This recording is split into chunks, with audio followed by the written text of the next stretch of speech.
Ya recordábamos en la cena, allí al final, que hoy nosotros no celebramos la muerte, como decía Marito, sino que recordamos como la cristiandad en todo el mundo, que un 31 de octubre, hace 504 años, un monje valiente clavó aquellas 95 tesis y empezó oficialmente, podríamos decir, dicen los historiadores, la reforma. No que empezó la iglesia había empezado desde que en Pentecostés, ¿no? Desde que el Espíritu Santo descendió, enviado del cielo por el Señor Jesús. Pero sí hubo una vuelta, un regreso a la palabra de Dios. Así que esa es lo que celebramos un 31 de octubre nosotros, ¿no? Y no ninguna otra cosa. Muy bien, puse a esta meditación, a este mensaje, el nombre Profundas Lecciones de Creyentes Sencillos. Profundas Lecciones de Creyentes Sencillos. Pensaba que en la historia han existido hombres y mujeres muy destacados dentro de la iglesia, ¿no? Personas que han sido tan importantes lo que han hecho que repercutieron en la historia universal y son recordados hoy en la historia universal. Bueno, sin ir más lejos, Martín Lutero estábamos recordando.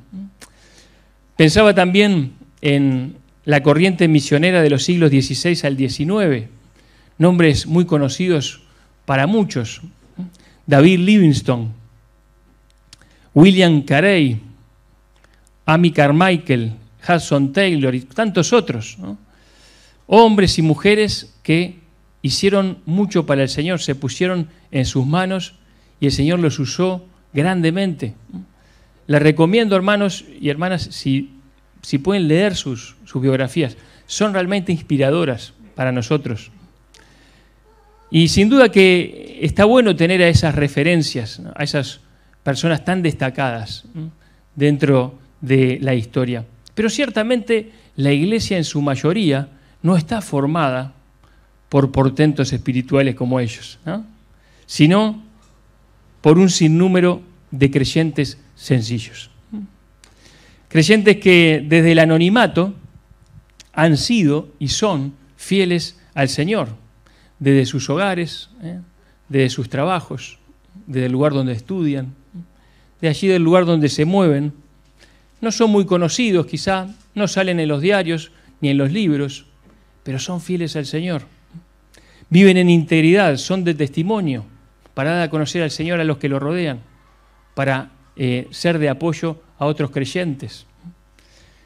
Sin duda que aquí en este día hay muchos de esos creyentes sencillos, que por su vida fiel, su caminar con el Señor de muchos años, aunque no sean tal o cual destaque en la historia o en la vida de la iglesia, pero para Dios son muy especiales. Y para todos nosotros como creyentes, porque su firmeza y su sencillez nos ayuda.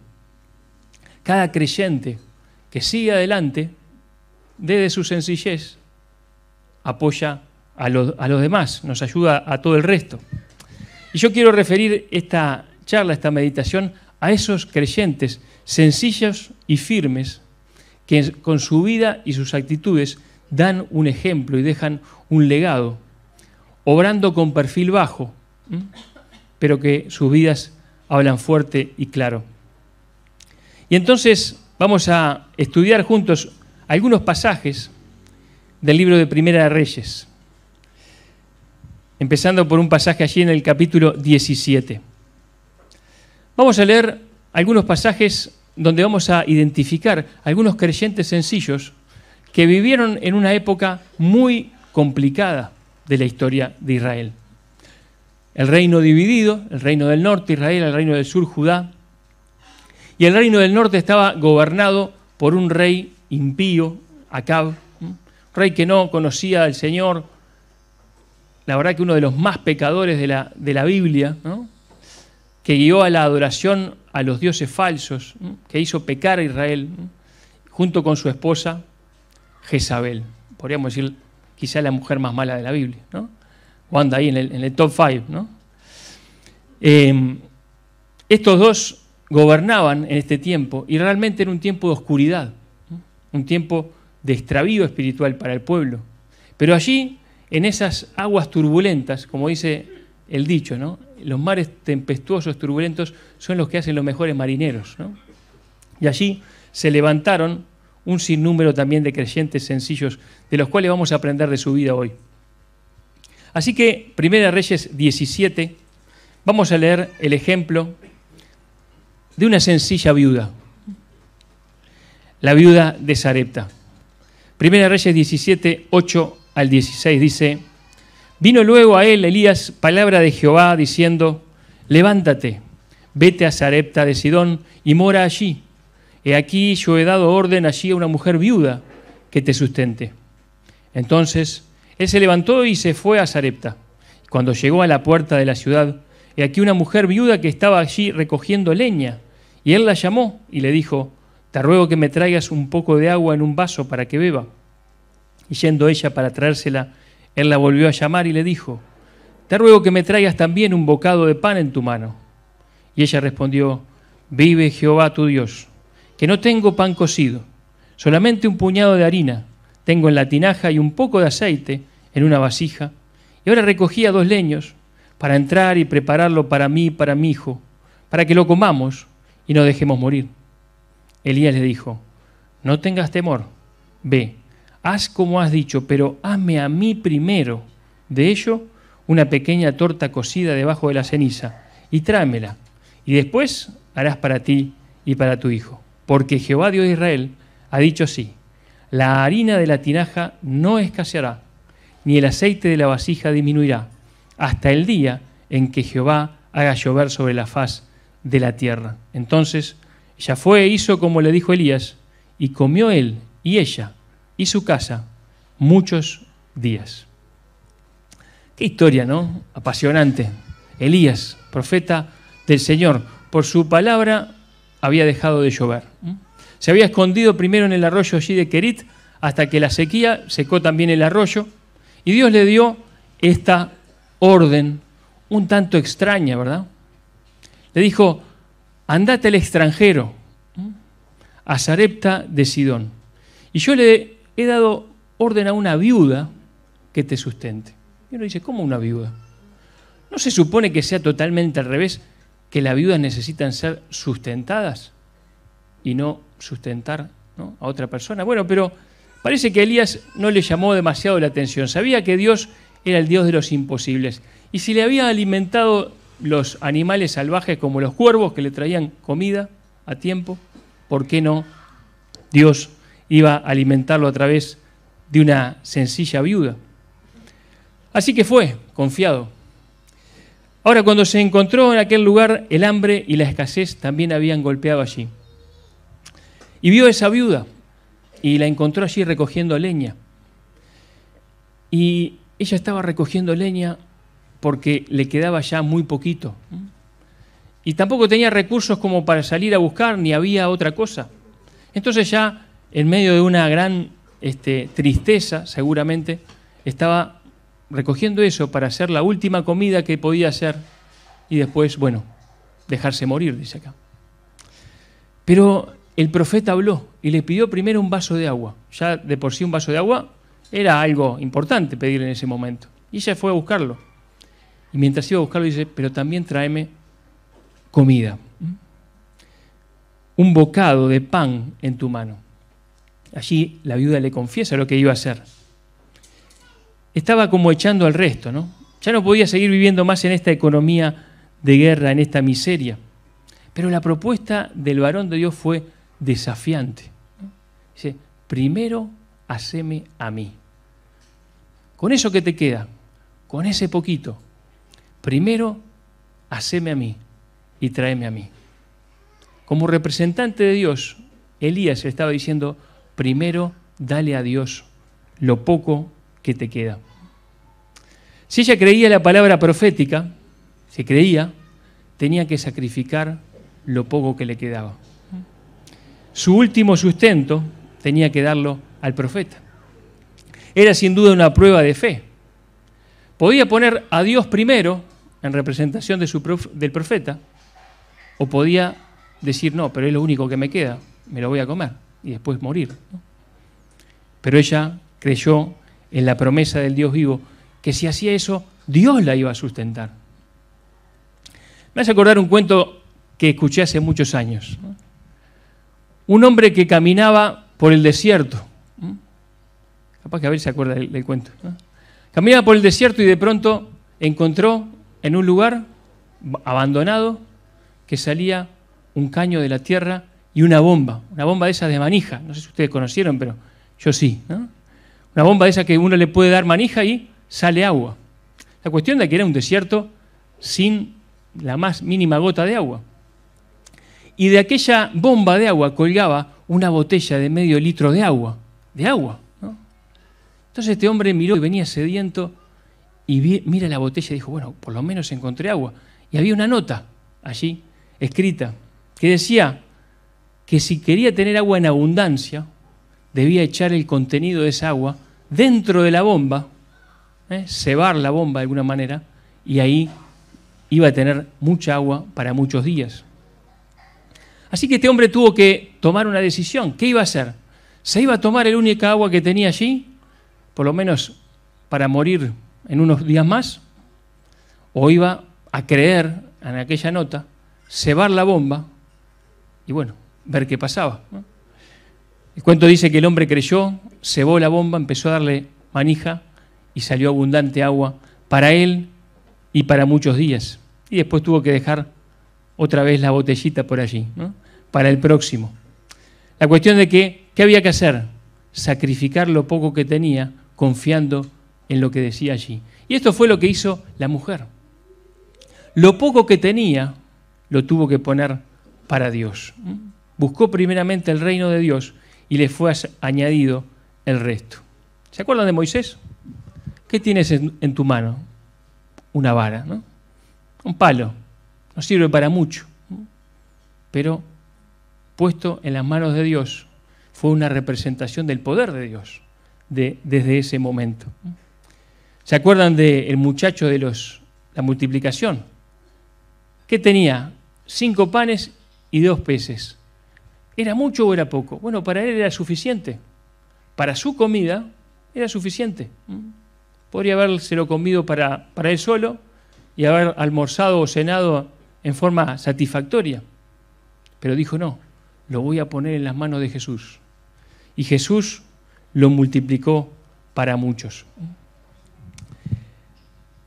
Pone lo que tenés en tu mano. El muchacho solamente tenía 5 panes y 2 peces, pero en las manos del Señor alimentaron a 5.000. Puede ser que tengas poco o que tengas mucho, pero la cuestión es no que tengas o cuánto tienes, sino de quién es lo que tienes, ¿no? ¿En dónde pones eso? ¿No? ¿Dónde está puesta tu prioridad? O las cosas son puestas en el altar de sacrificio, ¿no? O las cosas son puestas para adorar en nuestro corazón, ¿no? Y para servir a las riquezas. Y sabemos que no se puede servir a 2 señores.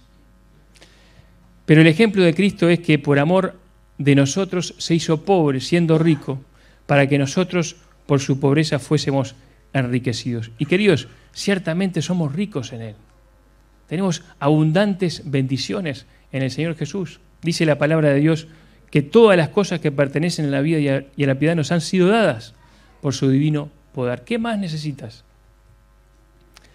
Todo aquello que tienes y que eres, debes ponerlo en el altar para Dios, como dice Romanos capítulo 12, versículo 1, ¿no? Y Dios hará que ese sacrificio valga la pena. Así lo creyó la viuda y así obró. Y Dios honró su fe, ¿no? Esta sencilla creyente nos dice, Dios primero, lo que tengo es de Dios. Nos lo dice, ¿no? A la distancia, miles de años, ¿no? Pero habla su vida. Dios primero, lo que tengo es de Dios. Ahora, si seguimos un poquito más adelante, nos encontramos con la vida de otro creyente sencillo, que quizá muchos ni sabíamos que existió. Se llamó Abdías. Abdías. Fíjense lo que dice el capítulo 18, versículo 1 al 4, y después algunos más allá adelante desde el versículo 7. Dice, pasados muchos días, vino palabra de Jehová a Elías en el tercer año diciendo, 3 años de sequía, ¿no? Ve, muéstrate a Acab, y yo haré llover sobre la faz de la tierra. Fue pues Elías a mostrarse a Acab, y el hambre era grave en Samaria. Y Acab llamó a Abdías, su mayordomo. Abdías era en gran manera temeroso de Jehová. Porque cuando Jezabel destruía a los profetas de Jehová, Abdías tomó a 100 profetas y los escondió de 50 en cuevas y los sustentó con pan y agua. Versículo 7. Y yendo Abdías por el camino se encontró con Elías y cuando lo reconoció se postró sobre su rostro y dijo, ¿no eres tú mi señor Elías? Y él respondió, yo soy, ve, di a tu amo, aquí está Elías. Pero él dijo, ¿en qué he pecado? Para que entregues a tu siervo en mano de Acab para que me mate. Vive Jehová tu Dios, que no ha habido nación ni reino a donde mi Señor no haya enviado a buscarte. Y todos han respondido, no está aquí. Y a reinos y a naciones él ha hecho jurar que no te han hallado. Y ahora tú dices, ve, di a tu amo, aquí está Elías. Acontecerá que luego que yo haya ido, el Espíritu de Jehová te llevará donde yo no sepa. Y al venir yo y dar las nuevas a Acab, al no hallarte él, me matará. Y tu siervo teme a Jehová desde su juventud. ¿No ha sido dicho a mi Señor lo que hice cuando Jezabel mataba a los profetas de Jehová? Que escondía 100 varones de los profetas de Jehová de 50 en cuevas y los mantuve con pan y agua. Y ahora tú dices, ve, di a tu amo, aquí está Elías para que él me mate. Y le dijo Elías, vive Jehová de los ejércitos, en cuya presencia estoy, que hoy me mostraré a él. Hasta ahí. Abdías, un creyente sencillo, mayordomo del rey Acab. Un infiltrado, podríamos decir, un infiltrado, ¿verdad? Porque estaba metido allí en medio de esta familia impía, en medio de estos reyes que no temían a Dios ni le amaban, pero él era temeroso de Dios. Y desde ese lugar de privilegio podía enterarse de cosas y podía actuar precozmente para ayudar a aquellos que necesitaban ser ayudados. Y por eso que fue que se enteró de que Jezabel venía matando a los profetas de Dios y de alguna manera escondió a estos 100 profetas en cuevas y los alimentó, no sabemos por cuánto tiempo, con pan y agua. Y miren, queridos, 100 personas, darle alimento todos los días, no es nada fácil, ¿no? Pero este hombre sacrificó lo que tenía, se arriesgó, económicamente puso todo sobre la mesa, pero además se arriesgó su vida, porque sin duda que si se enteraban sus amos de lo que estaba haciendo, era la muerte para él, ¿no? Y se arriesgó para poder tener misericordia de aquellos profetas. ¿Qué historia es la de Abdías, no? Él no dijo, estoy en este lugar de privilegio para poder comer tranquilo, total, estoy al lado del rey, tengo agua, tengo alimento y me manejo. Yo y mi familia estamos bien, ¿no? Sino dijo, no, Dios me puso acá para que yo bendiga a otros, para que yo tenga misericordia de otros, para que yo me arriesgue y ayude a otros. Ahora pensemos en nosotros.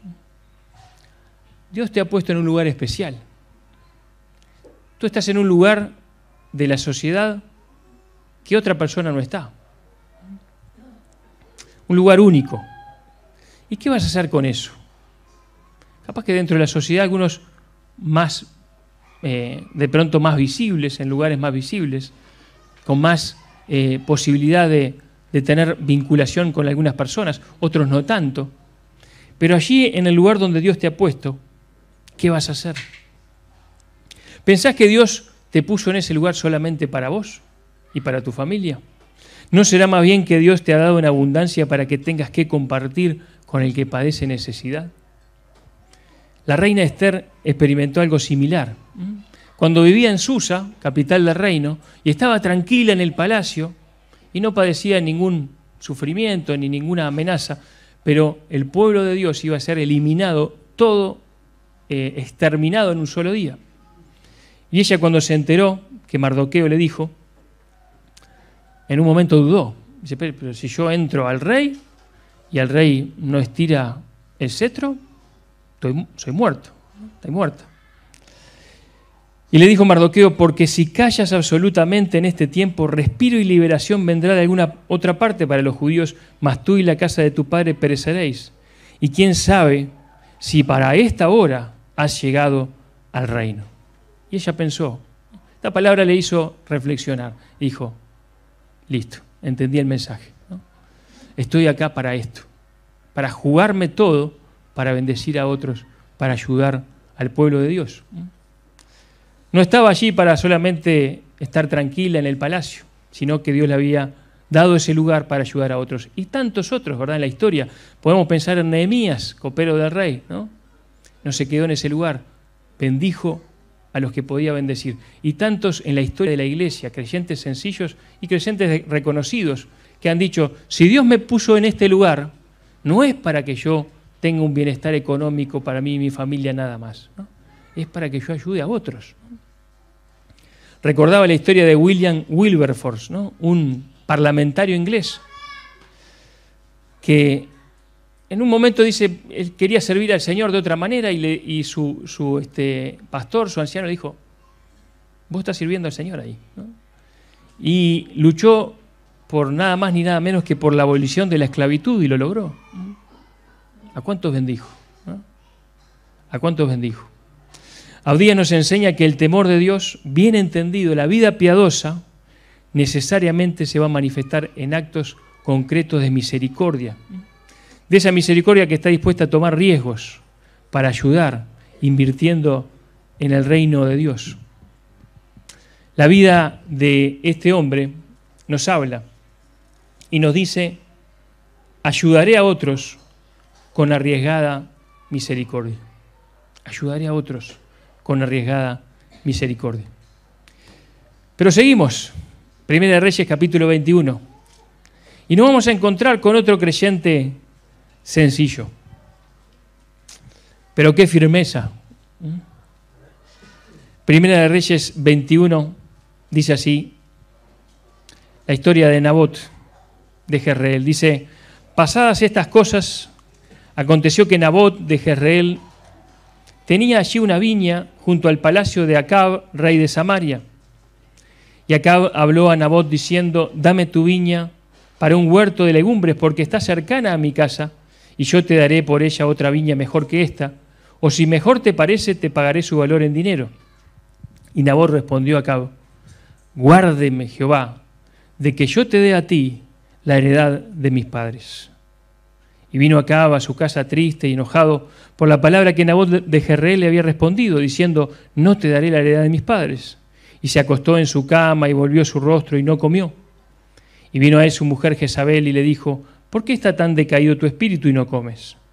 Él respondió, porque hablé con Nabot de Jezreel y le dije que me diera su viña por dinero, o que si más quería le daría otra viña por ella. Y él me respondió, yo no te daré mi viña. Y su mujer Jezabel le dijo, ¿eres tú ahora rey sobre Israel? Levántate y come y alégrate, yo te daré la viña de Nabot de Jezreel. La historia sigue. Y dice que con una estratagema ahí que planeó esta mujer, bueno, acusaron falsamente a Nabot y lo juzgaron y lo mataron. Y se quedaron con su viña. Nabot, ¿no? Su vida se caracteriza por la sencillez, ¿no? Era un granjero allí en Samaria. Tenía una viña de la cual vivía él, su familia. Tenía una viña que había recibido de sus padres, de sus abuelos. Saben, en esta época de Israel, el tener una heredad, una tierra, venía desde mucho tiempo, ¿no? Desde la división de las tribus. Cuando Josué entró en la tierra prometida, se repartieron las tierras, ¿no? Y podemos pensar que Nabot la había recibido de generación en generación. La había recibido de sus padres y la estaba guardando para sus hijos. Entonces, de pronto, el único problema, podemos pensar, que tenía Nabot, que vivía de su viña, era que quedaba demasiado cerca de donde vivía Acab, ¿no? De la casa de este hombre poderoso, rico e impío. Y Aunque tenía muchas riquezas, aunque tenía sin duda muchas viñas, muchos siervos, era un hombre caprichoso, era un hombre que no temía a Dios. Y se encachiló con aquella viña. Dice, no, yo quiero esa tierra para un huerto de legumbres. Y entonces, bueno, vino a hablar con Nabot. Imagínense la escena, ¿no? El rey viniendo a hablar con un granjero. Y vino con una propuesta, ¿verdad? Y una propuesta que podía uno pensar que parece bastante interesante, ¿no?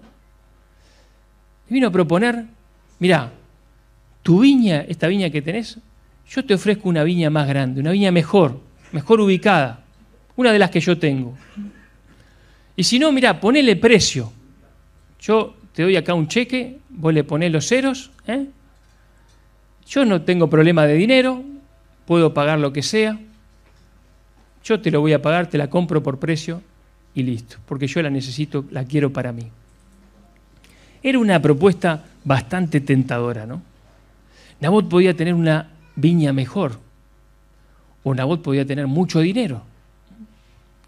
Pero Nabot dijo, mi viña no tiene precio. Mi herencia no está en venta. No estaba preparado el rey para escuchar eso. No estaba acostumbrado a que le resistiesen, ¿no? Solamente había podido resistirlo Elías con el poder de Dios.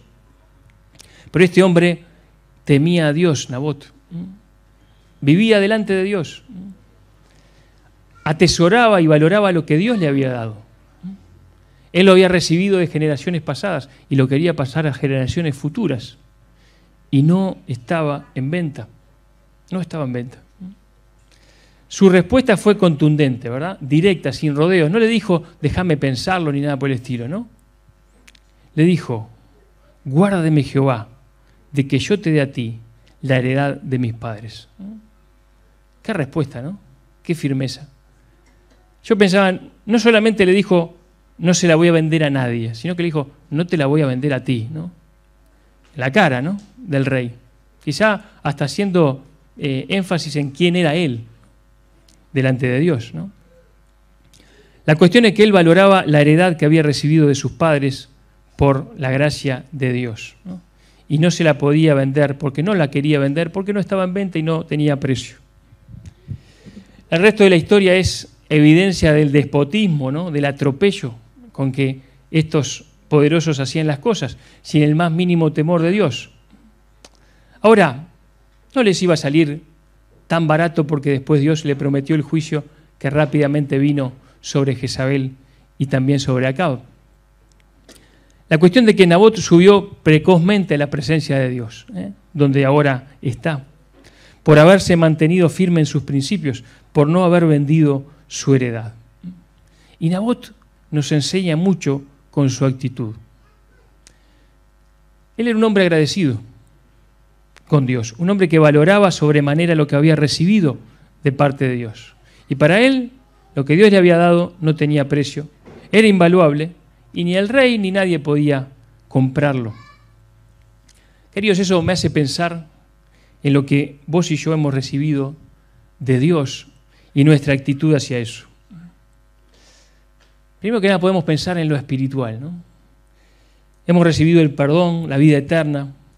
Tenemos herencia en los cielos con el Señor, que dice que es una herencia incorruptible, incontaminada, inmarcesible, que no se marchita, que te espera. ¿La valoras? ¿Vivís agradecido por eso que es tu herencia? Pero además tenés la posibilidad de vivir de tal modo que obtengas la aprobación de Dios y la recompensa, el galardón. ¿Valoras esa posibilidad? ¿La has considerado? Ciertamente, hermanos, van a venir muchas propuestas del sistema de este mundo, del enemigo, tentaciones, propuestas realmente tentadoras para que cambiemos lo que tenemos de Dios por otra cosa. Las propuestas parecerán provechosas. ¿Qué vas a hacer en ese momento? ¿Vas a transar? ¿Vas a decir cambio? ¿Cambio lo que Dios me dio por esto que me ofrece el mundo? Si tenés la perla de gran precio contigo, ¿estás dispuesta a cambiarla por otra cosa? también tenemos otras cosas que el Señor nos ha dado. Pensaba en la familia. La Escritura dice, por ejemplo, la casa y las riquezas son herencia de los padres, mas de Jehová es herencia la mujer prudente. He aquí, herencia de Jehová son los hijos, cosa de estima el fruto del vientre. Herencia, el cónyuge, los hijos, herencia de Dios. ¿Valorás la herencia que Dios te dio? La pureza del matrimonio, la guardás, la cuidás. Los hijos, su crianza, es tuyo, es tu responsabilidad. Se lo entregás a otro para que los críe, para que les enseñe lo que Dios dice que te toca a vos. ¿Valorás tu familia o la cambiás por otras cosas? El que valora su herencia se planta firme ante aquellos que pretenden sobornarlo y le dice, no está en venta, no se vende. Podemos pensar también en la iglesia local que tenemos, valorarla, cuidarla. Podemos pensar en el cuerpo de verdad que hemos recibido. Podemos pensar en la Escritura, ¿verdad? Esto que tenemos acá. ¿Sabías que personas entregaron su vida por esto? Las generaciones anteriores dieron su vida para que vos la tengas y que vos la entregues a las generaciones posteriores, tal como está. La atesorás, la valorás, la pasás, la vas a entregar a las generaciones futuras sin venderla. Dice la Escritura, compra la verdad y no la vendas. No la vendas. La palabra de Dios es nuestra herencia, no la cambies por nada, no la vendas. Decía Dios en Jeremías 2:13, porque dos males ha hecho mi pueblo. Me dejaron a mí fuente de agua viva y cavaron para sí cisternas rotas que no retienen agua. El pueblo había cambiado a Dios por otras cosas y eran cosas que de última tampoco servían para nada, ¿no? No cambies por nada a Dios y a sus cosas, ¿no? Porque propuestas te aseguro que van a venir, ¿eh? Así como un día el rey le golpeó la puerta ahí a Nabot, ¿no? Propuestas van a venir. ¿Qué vas a hacer? No seas profano como Esaú, que por un plato de comida vendió su primogenitura y después cuando lloró, ya no había forma de recuperarlo. Podemos pensar en tantas cosas, ¿verdad? En los dones que hemos recibido de parte de Dios para el servicio de los demás. Utilízalos y no los cambies por nada. Decirle al enemigo, decirle al mundo, no está en venta, no tiene precio. Así que esta vida sencilla de este granjero de Samaria nos enseña. Y dice, mi herencia no está en venta. Que nosotros podamos decir lo mismo. Como tantos creyentes a lo largo de la historia que vivieron para Dios y no comprometieron sus convicciones ni sus principios.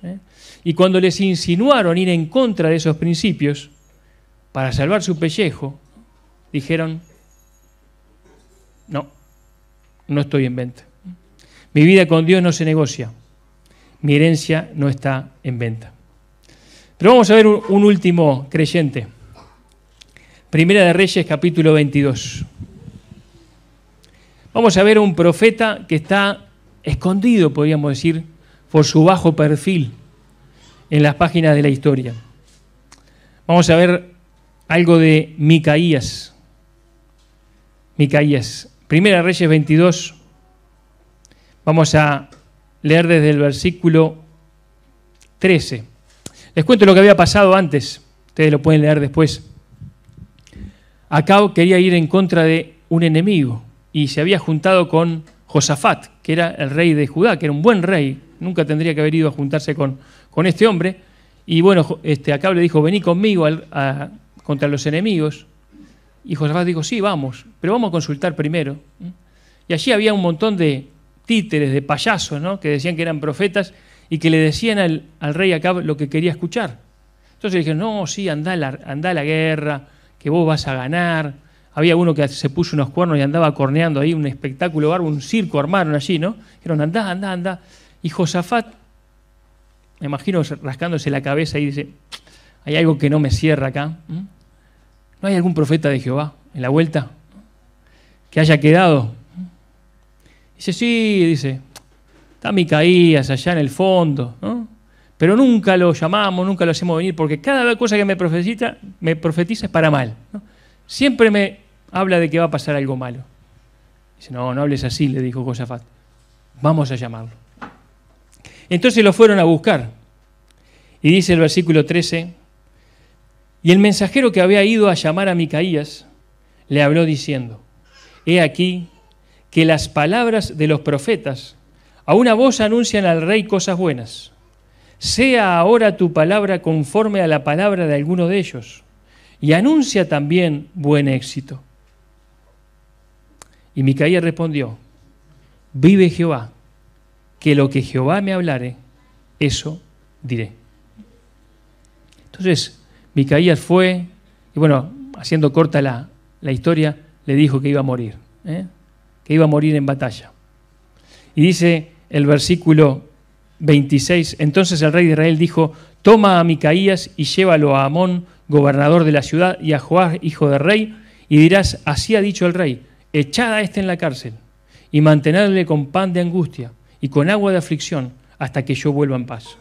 Y dijo Micaías, si llegas a volver en paz, Jehová no ha hablado por mí. Enseguida dijo, oíd pueblos todos. Qué firmeza, ¿no? A uno, la verdad que se emociona, ¿no? Cuando ve lo que hizo Micaías. Vino un mensajero del rey, que qué rey era, ¿verdad? Y le dijo, mirá, Micaías, te están llamando para que profetices. Profetizale buen éxito. Y eso no era una especie de propuesta o un consejo, ¿no? Era una orden, era una coacción. Se hace esto porque si no te va a ir mal. Pero Micaías que le respondió, vive Dios, vive Jehová, que lo que Jehová me hablare, eso es lo que voy a decir, ¿no? Yo soy un profeta de Dios, dijo Micaías. No soy un payaso, no soy un títere. No estoy para ser políticamente correcto. Yo voy a hablar lo que Dios me diga. Tremendo, ¿no? Tremendo Micaías. Respondió con firmeza, lo que el Señor me diga, eso diré. Voy a ser fiel a Dios, a pesar de las consecuencias que me traiga este acto de fidelidad. Y lo hizo y fue a la cárcel, ¿no? Y cuando le estaban diciendo, cuando vuelva te saco de la cárcel o vamos a ver qué hacemos contigo, dice, está bien, si volvés es que Dios no habló por mí, ¿no? Tremendo, ¿no? Dijo, yo lo que estoy diciendo es de Dios y me planto firme acá, ¿no? Y se mantuvo ahí. Y fue y sufrió por su fidelidad. Y tenemos ejemplos muy abundantes en la historia de este tipo de firmeza. Estábamos recordando a Lutero. Pensaba en Lutero. ¿Saben? Cuando Lutero empezó a decir que las indulgencias no eran de Dios, que eso de que uno tuviera que pagar para sacar el alma del infierno, del purgatorio, era un invento y no estaba en la Biblia, y que la salvación era solamente por fe, y que lo que decía el Papa era un disparate, ¿no? Bueno, obviamente que se le vino todo el aparato religioso encima, y lo mandaron llamar, y le dieron un salvoconducto para que llegara con vida hasta un lugar donde iban a ser enjuiciados, donde le iban a decir, te damos la oportunidad de retractarte, ¿no? Y si no te retractás, atenete a las consecuencias.